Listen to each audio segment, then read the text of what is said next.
మొత్తానికి దాడులు అయితే పరస్పరం అవుతూనే ఉన్నాయి. పశ్చిమాసియాలో మరోసారి ఈ దాడులు కూడా జరుగుతూ ఉన్నాయి. ఇజ్రాయెల్, ఇరాన్ పరస్పర దాడులు చేసుకుంటూ ఉన్నాయి. ఇదే అంశానికి సంబంధించి మరింత అదనపు విశ్లేషణ అందించడానికి మనతో పాటు సీనియర్ జర్నలిస్ట్ అండ్ ప్రముఖ విశ్లేషకులు బండారు రామ్మోహన్ రావు గారు ఉన్నారు. సార్తో మాట్లాడదాం. Sir, good evening. సార్, ముఖ్యంగా ఇరాన్ అండ్ ఇజ్రాయెల్ ఏమిటి వీళ్ళిద్దరి మధ్య ఇంత వైరం?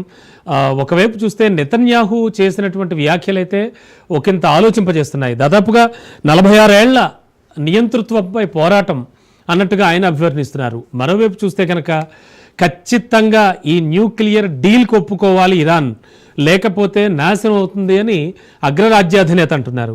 అసలు ఏంటి సార్ ఈ వైరం? ఏం జరుగుతోంది? ఏమనుకోవచ్చు? రమణ గారు, మీకు మనకు అట్లా రాజనీతి ప్రేక్షకుల నమస్కారం. సార్, అంటే రెండు పక్కల మనం ఆలోచించాలి రమణ గారు. నా ఉద్దేశం అంటే ఇరాన్ ఏమో ఉగ్రవాదానికి, ముఖ్యంగా ఇస్లామిక్ ఉగ్రవాదానికి ఊతమిస్తుంది. ఆయుధాల సప్లై నుంచి మొదలు పెడితే వాళ్లకు ఎప్పటికప్పుడు వాళ్ళు మద్దతు ఇస్తుంది అని ఆరోపణ ఇజ్రాయెల్ చేస్తుంది. కానీ ఇజ్రాయెల్ ఒక్క దేశంతో ఇరాన్తోనే పంచాయతీ పెట్టుకోలేదు. ఇరాన్ కాకుండా ఇప్పుడు హమాస్తో యుద్ధం చేస్తుంది కదా, పాలస్తీనాతో యుద్ధం చేస్తుంది.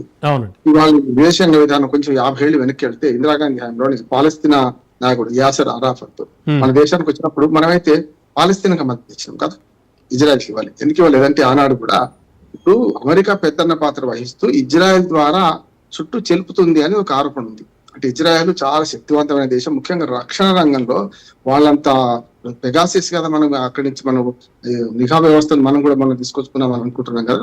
ప్రపంచ నిఘా వ్యవస్థలో అత్యంత సైనిక శక్తివంతమైన దేశం. కానీ సైనిక శక్తివంతమైన దేశం ఎట్లయింది? కేవలం నిఘా వ్యవస్థలో ఉంది. కానీ మళ్ళీ ఆయుధాల సప్లైకి వచ్చే కల్లా France, Italy, Germany, Britain, America, ముఖ్యంగా అమెరికా వీళ్ళ నుంచి దేశం తీసుకుంటుంది కదా. చూడండి మీరు, అమెరికా పెద్దన్న పాత్ర వహిస్తూ ప్రపంచవ్యాప్తంగా యుద్ధాన్ని ప్రోత్సహిస్తుంది. అసలు వీళ్ళని అమెరికా. మనకు కనపడేది, మనకి పైకి కనపడేది ఇజ్రాయెల్ కనపడుతుంది. ఇస్లామిక్ ఉగ్రవాదానికి ఇరాన్ కనపడుతుంది. గతంలో సద్దాం హుస్సేన్ ఉన్నప్పుడు అమెరికా యుద్ధం డైరెక్ట్ చేసింది కదా మనకు ఇరాన్ మీద. ఇప్పుడు ఎందుకు చేస్తలేదు అంటే మనకు ఇజ్రాయెల్ భుజాల మీద తుపాకీ పెట్టి ఇరాన్ ని పేరుస్తుంది. గతంలో డైరెక్ట్ యుద్ధాన్ని పాల్గొన్నారు వాళ్ళు, ఇరాన్, అమెరికా. చూసాం కదా సద్దాం హుస్సేన్ ఉన్నప్పుడు. ఇప్పుడేమో ఇజ్రాయెల్ మీద తుపాకీ పెట్టి ఇటు వీళ్ళని పేర్చే ప్రయత్నం చేస్తుంది. అందుకని ఇరాన్ ఏమంటుందంటే, మీరు కనుక ఇట్లా పనిచేస్తే మీతో పాటు అమెరికాతో పాటు మిగతా యూరోపియన్ దేశాల మీద మేము కూడా యుద్ధం ప్రకటిస్తాం, విధ్వంసం చేస్తాం అంటున్నారు. అసలు పంచాయతీ ఎక్కడ వచ్చిందంటే, వీళ్ళ పంచాయతీలో అసలు ప్రపంచం మొత్తం మధ్య ఆసియాలో ఏదైతే పశ్చిమాసియాలో శాంతి భంగం యుద్ధం మొదలైందో దీంతో ప్రపంచం అంతా నష్టపోతుంది. రమణ గారు, ఏముందంటే పూర్వ నష్టం పొందు లాభం అంటాం కదా. అక్కడ ఇరాన్ దగ్గర ప్రమాదకరమైన యురేనియం నిల్వలు 300 టన్నులు పెట్టుకున్నారు వాళ్ళు. ఎట్లా పెట్టుకున్నారు వాళ్ళంటే, అవసరమైతే ప్రపంచాన్ని నాశనం చేసేంత నిల్వలు పెట్టుకున్నారు. అంటే ఈ సూత్రము అమెరికాకు వర్తించదా? మరి మన దగ్గర 14 దేశాల దగ్గర ఇప్పుడు ఆయుధాలు ఉన్నాయి, ఇంక్లూడింగ్ పాకిస్తాన్, ఇండియా, రష్యా. ఈ 5 మన ఏవైతే భద్రతా మండలి శాశ్వత సభ్యత దేశాలతో పాటు 14 దేశాల దగ్గర ఇరాన్ ఉన్నాయి, మన ఆయుధాలు ఉన్నాయి. అటువంటిప్పుడు వాళ్ళేమంటున్నారు అంటే, మీ దగ్గర ఉంటే తప్పు కాదు, మా దగ్గర ఉంటే తప్పెట్లేదు అని వీళ్ళు అంటున్నారు, అంతే కదా. కానీ మీ దగ్గర ఉంటే మీరు ఉగ్రవాదులకు సాయం చేస్తారు. రేపు పొద్దున ఈ ఆయుధాలు ఏవైనా ముస్లిం ఉగ్రవాద సంస్థలకు అందితే వాళ్ళు ప్రపంచాన్ని నాశనం చేస్తారు కదా అని వాదన. కరెక్టే కదా. అందుకని ఇజ్రాయెల్ వాదన ఇజ్రాయెల్ వాదన ఏమంటుందంటే, అమెరికా వాదనని ఇజ్రాయెల్ వినిపిస్తుంది. మీ దగ్గర ఈ ఆయుధాలు ఉంటే రేపు పొద్దున వీటిని ఉగ్రవాదులకు దొరికితే వాళ్ళు ప్రపంచాన్ని నాశనం చేస్తారు కదా, అందులో మేము అందరం పోతాం కదా అని ఇజ్రాయెల్ వాదిస్తుంది. ఇజ్రాయెల్ తో వాదన పెట్టించింది ఎవరు? అమెరికా. అమెరికా దగ్గర ఆయుధాలు ఎన్నైనా ఉండొచ్చు, భయపెట్టవచ్చు ప్రపంచాన్ని, మా దగ్గర ఉంటే తప్పైందని వీళ్ళు అంటున్నారు.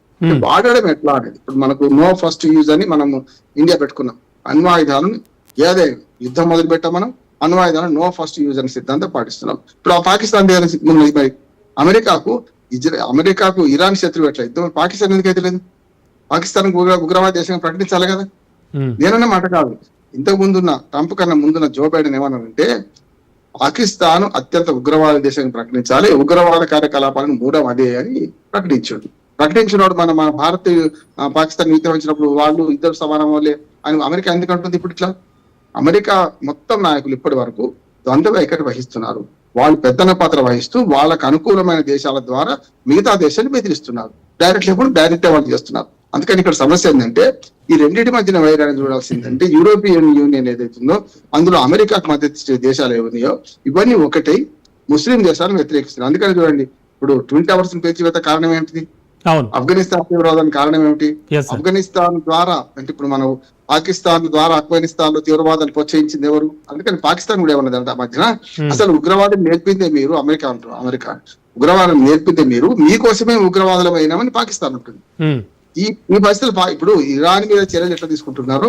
మరి పాకిస్తాన్ కూడా అణు దేశమే కదా, ఆ మన అణు ఆయుధాలు ఉన్నాయి కదా.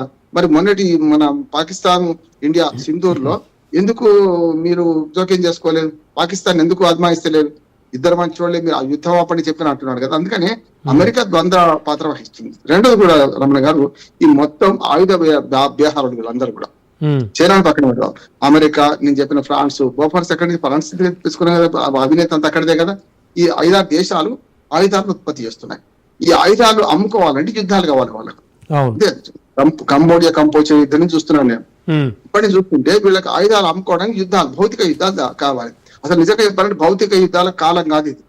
ఇప్పుడు అణుబాంబులు 14 దేశాల దగ్గర ఉన్నాయంటే మన అద్దాల గదిలో ఉన్న అందరం కూడా కదా, మన అద్దాల గది నుంచి మనం బయటకి రాయిస్తున్నా మన అద్దమే బయలుపోతుంది, బయట వాడు మన అద్దాల గది మీద దాడి చేసినా మన అద్దమే బయలుపోతుంది కదా. ఉమ్, అందుకని వీళ్ళు ఏం చేస్తున్నారంటే ఈ సాంప్రదాయ ఆయుధాలతో చెప్తున్నాను, అణుయుద్ధం జరగదు గ్యారెంటీ, కానీ సాంప్రదాయ ఆయుధాలతో క్షిపణులు లేకుంటే డ్రోన్లు వీటి ద్వారా ఏం చేస్తున్నారంటే ఆయుధ పాఠవ పరీక్షలు చేసుకుంటున్నారు రమణ గారు. ఉమ్, చూడండి, yes, sir. ఇప్పుడు మొన్న పాకిస్తాన్ దానిలో టర్కీ డ్రోన్లు మన మీద దాడి చేసిండ్రు, ఏమైంది? ఫెయిల్ అయింది. చైనా యుద్ధ విమానాలతో దాడి చేసిండ్రు, పోయినాయి కదా. అంటే వీళ్ళు ఏం చేస్తారు, చైనా కానీ అమెరికా కానీ అగ్రరాజ్యాలు ఏం చేస్తున్నాయంటే చాలా వరకు వాళ్ళ ఆయుధాలను అమ్ముకోవడానికి యుద్ధాన్ని ప్రోత్సహిస్తున్న యుద్ధాలలో వాళ్ళ ఆయుధాలు ఎంతవరకు పనిచేస్తున్నాయి వాళ్ళు తయారు చేశారు. క్షిపణి 400 మన కిలోమీటర్ల దూరం పోతుందా లేదా చూసుకోవడానికి చేస్తున్నారు. ఇది కొత్త కాదు. గతంలో కురుక్షేత్ర యుద్ధం కన్నా ముందు కూడా ఈ మన కౌరవులు పాండవులు ఆయుధ పాఠవ పరీక్ష చేసుకున్నారట, ఈ అస్త్రాలను ప్రయోగించి ఎట్లా పోతుందో చూద్దామని. వ్యర్థంగా అయినా సరే ఇప్పుడు సేమ్ అదే పరిస్థితి చూస్తుంటే మనకు 3 యుద్ధాలను ప్రోత్సహిస్తుంది అమెరికా మన రష్యా ఉక్రెయిన్ యుద్ధాన్ని ఆపుతామంటారు కానీ ప్రోత్సహించేది ఉక్రెయిన్ పూర్తిగా సహాయం చేసింది అమెరికానే. ఇటు పక్కకు వచ్చేవరకల్లా ఇజ్రాయెల్ ను ప్రోత్సహిస్తూ ఇజ్రాయెల్ మళ్ళీ మూడు దేశాలతో పోరాటాలు చేస్తుంది, హమాస్ తోని, పాలస్తీన్ తోని, ఇప్పుడు కొత్తగా ఇరాన్ తోని చేస్తుంది కదా. అమెరికా ఒక మాట చెప్తారు, అమెరికా 60 రోజుల టైం ఇచ్చిన మేము పెద్దన పద్ధతి, 60 రోజుల లోపల మీరు మాతో ఒప్పందం కుదుర్చుకోండి లేకపోతే దాడి చేస్తామని 59 రోజే, 3 రోజులు అయింది రమణ గారు, 59 రోజు అంటే సార్ ఈ నేపథ్యంలో